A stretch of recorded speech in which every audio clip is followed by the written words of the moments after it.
A story, incidentally, that's not getting any media attention right now, but I'll bet it will after November the 3rd, even if Biden were to win. I am feeling pretty emotional today, but I understand that nothing matters. None of the speculation, the analysis matters. You know what matters? Your decision to go vote and save this country. I don't like using overheated rhetoric, but it's all on the line right now. It's on the line as you vote. And if you voted for a political party that fails to condemn the decision to loot stores, to steal from stores because a man was shot in an encounter with police, I bet you've got buyer's remorse, don't you? Because you know the difference. We all know the difference between the two political ideologies. We know the difference between the two political parties.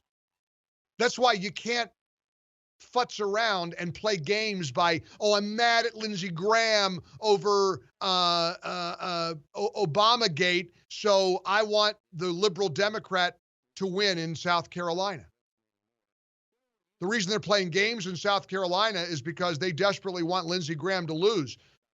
And Lindsey Graham, believe me, South Carolina and the country is in a lot better shape with United States Senator Lindsey Graham than United States Senator Jamie Harrison. That's one of many examples throughout the country. Example after example. You know something? We can go down a rabbit hole on a lot of this stuff. We can get distracted very easily. We can get so distracted by, was a shooting justified or not, a police shooting? And incidentally, it's okay to have that conversation. It's important to have that conversation. But nothing that happened in Philadelphia should lead to the violence in the streets of America that we're seeing right now in Democrat-run cities. Nothing. Imagine what it's like to be a police officer right now in America and know that if a dangerous person with a lethal weapon came at you and you shot that person, that shooting could be responsible for an entire country being torn apart because somebody caught it on a cell phone video. That's the formula, you got to capture it on a cell phone video. And incidentally, I'm grateful for cell phone videos. I don't agree with minimizing the death of George Floyd. I never have, and I never will. I was profoundly impacted by hearing people like Senator Tim Scott and Amy Coney Barrett talking about the death of George Floyd. Of course, his life mattered. So does the police officer's life in America that is facing somebody who comes at them with a dangerous weapon. What happened in Philadelphia was no George Floyd situation, and everybody knows it. Imagine what it's like to be a police. The left likes to talk about reimagining the police. Imagine what it's like to be reimagining how we do policing. I had a caller say it doesn't feel right that somebody should shoot somebody with a gun if they're charging at them with a knife. Well, it doesn't feel right that somebody would charge a police officer with a knife. Stop with the imagining. But try to put yourself in the shoes of a police officer. How about putting yourself in the shoes of a store owner who fought back after March riots, after the March and April and the death of George Floyd, and people decided that they were entitled to go into your store and clear the shelves, break the windows, break down the door, and rob your store under the guise of racial justice. So you come back from all of that back in March and April in Philadelphia. You own a store. You own a store that just comes back, and then it happens all over again. Imagine your frustration. Imagine what it must be like to have a business in Philadelphia, like this guy does, who gave an interview yesterday about what he has experienced. I'm upset because of what they did, okay? This store had nothing to do with what happened last night. This store had nothing to do with what happened in Philadelphia. Listen to these business owners in Philadelphia. This is courtesy of Fox 29 in Philadelphia. Sparked demonstrations across the city overnight, some peaceful while others turned violent as looters broke into many businesses. So our Kelly Rule picks up that part of the story for us tonight. And Kelly, some of these businesses were the same ones targeted during the civil unrest back in May.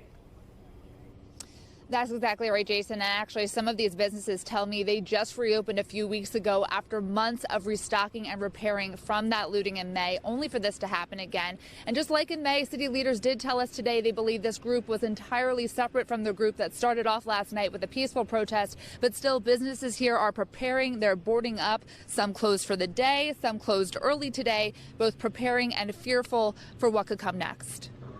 I'm upset because of what they did, okay? This story had nothing to do with what happened last night. Helping to secure the West Philadelphia building where he works, Stephen Hall says he is sick and tired of seeing black men die at the hands of police. But he doesn't want to see this as a result. They jump on opportunity. This is not opportunity. This is how I make my money to pay my bills and feed myself. Now I'm going to be out of work for 2 or 3 months. City leaders said Tuesday afternoon the hours of lawless destruction in certain areas of the city, including the 52nd Street corridor of West Philly, and violence against police officers that sent 30 of them to the hospital, was not the same group that engaged in a peaceful protest earlier Monday night, following 2 Philly police officers shooting and killing Walter Wallace Jr. But for many longtime businesses like QNS Discount Beauty Supplies, this is the second time in just a few months that their doors were shattered, items ransacked and stolen. They're just doing it because the sake of taking advantages of the situation. So it's unfortunate, and very few people who does this gives bad name to everyone that was trying to fight the injustice. Well into Tuesday morning, Skyfox was overhead Family Dollar as people ran in and out of the store with armfuls of items. Clothing and sneaker store City Blue hit again with looters just weeks after owners say they reopened for the first time since they were wiped clean back in May. They gave us pictures of empty shelves again on the inside.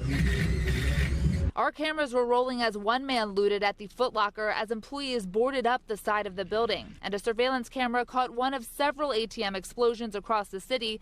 This one at the Fresh Grocer at 56th and Chestnut. We're hoping that we won't have any repeat of what we've seen last night, and we're taking every precaution that we can to be staffed and police manned to avoid that situation that happened last night.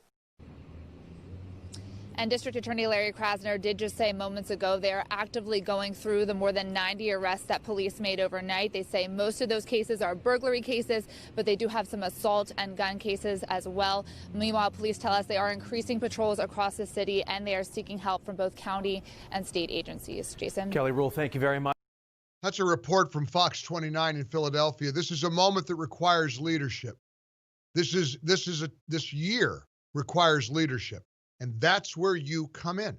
That's where you get to determine what kind of leadership this country is going to have going forward. I'll give you a leader. I'll give you the governor of Pennsylvania. I want you to listen to Tom Wolf stammer his way through a torturous press event.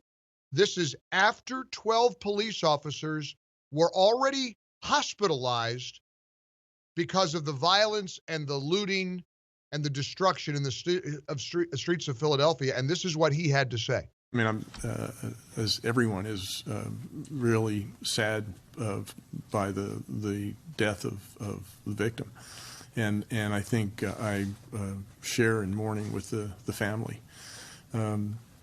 Anytime that happens is a tragedy for whatever reason. And I think we need to make sure that we follow up, find out what happened. I'm and my staff have been in constant communication since last night with the folks in Philadelphia, and the hope is that doesn't escalate into anything more than the peaceful protests that I think this kind of situation brings out. I'm flabbergasted, and I can't even imagine that you're going to vote for a Democrat on November the 3rd.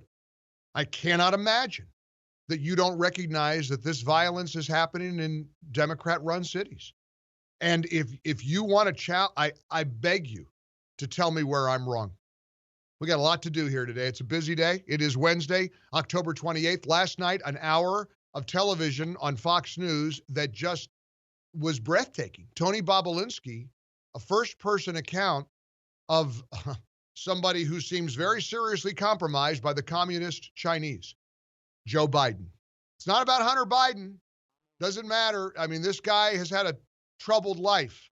Joe Biden wants to be the next president, and Joe Biden, according to Tony Bobulinski, has had 2 meetings with Tony Bobulinski about selling the Biden family name for Chinese influence. You think that should matter to a reporter? Will a single reporter ask Joe Biden a basic question? Do you know Tony Bobulinski? You ever met him? You notice nobody on the team Biden, the Biden team is refuting the credibility of Tony Bobulinski. They're just calling it kind of a generic smear. They're not really smearing him. Wow.